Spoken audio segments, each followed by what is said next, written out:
All right, guys. Well, Game 3 wasn't the best for the Dallas Mavericks. Not what we needed. Spurs won 94-90. As I said, I was at the game last night, which is why I didn't have a video right after it. We didn't get back to Austin until about 1:30 in the morning, so I decided to wait till the next day to give you my thoughts on what happened. At the game, fun environment. Being the bad guy, being the fan of the visitor team. A lot of Mavericks fans there as well. Um, the Spurs had the lead for most of the game, especially to start it. But Dallas played much better in this one than they did in Game 2. But once again, when you're in the playoffs or the 2 seed, you don't really get to have moral victories. But Dallas did play better, and there in the third quarter, near the end of the third quarter, we hit a run. We kind of flipped the script on them. They kind of kept a 7 to 9 point lead throughout. We were able to get, Barea came in the game, gave us a spark, and we kind of flipped it on them. We ended up taking a 7 point lead, 7 to 9 point lead, and they cut it to 4 before the quarter's in. But I was okay with that because, hey, going into the fourth quarter, we've got the lead now. And then they went on a run, and it was a back and forth fourth quarter. But then there at the end, we weren't making shots. We were relying too much on the jump shot, which surprise, surprise, the Dallas Mavericks who does that. And they were killing us inside. They were, Ginobili. Parker was the one who delivered the death blows at the end. Ginobili kept it going, and Duncan was pretty much solid throughout. I don't think they made a single three-pointer, San Antonio. That's how dominant they were underneath. Dallas, there at the end, it was a three-point ball game for a couple possessions. Neither team could score. It seemed like in the fourth quarter, all of the Mavericks' possessions were, let's just try to kick it around the outside of the three and try to hit a three-shot. It wasn't falling right then, and everything inside was forced. So that's congratulations to the Spurs on shutting it down. But I think the Mavericks, there's enough time on the clock. You didn't have to have a three there. But we tried to get it, didn't work out, and ended up getting beat. Nowitzki played all right. I thought Nowitzki played well. Didn't play well Game 2. I thought he was pretty solid in Game 3.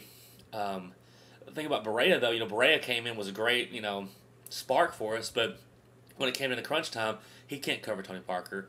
Jason Kidd can't cover Tony Parker, and I really think Rick Carlisle, I love him as a coach. I think he's done a great job, but I think he gave up on Caron Butler too early. Now, Butler did not have a good first quarter.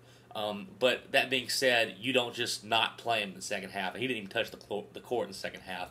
I think he would have done a better job at guarding Ginobili or guarding Tony Parker. So Parker's beat up. So he's not really playing as much as he could be. And when he's in there, he kills us. So Sunday's a must-win for Dallas. They split back in Dallas. The Spurs did.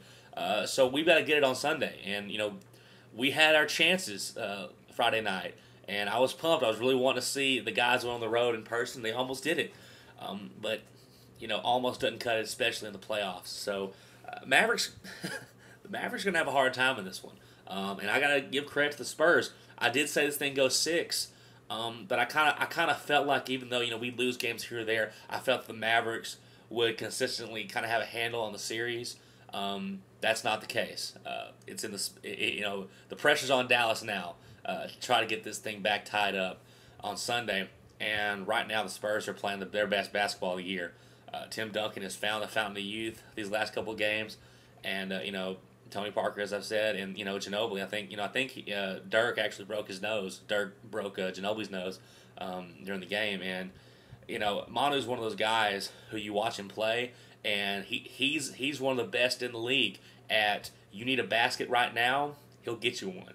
I don't know how many times there in the fourth quarter he just drove to the bucket, got an and one, and that killed us. So congrats, San Antonio. The fans were great over there for the most part. There's some idiots, but that's everywhere.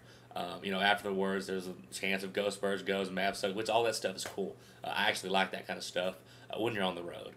The trash talk and whatnot, that's really neat. Now, for the guys who as you're walking out, grabbing your jersey and bodying up on you and stuff like that, stupid stuff like that, I don't get it. But there's some, and that's not a shot at Spurs fans. That's all fans. I'm one to talk about taking sports seriously because I enjoy it a lot, but I've never taken it to the point where I'm going to actually physically come in contact with someone over that.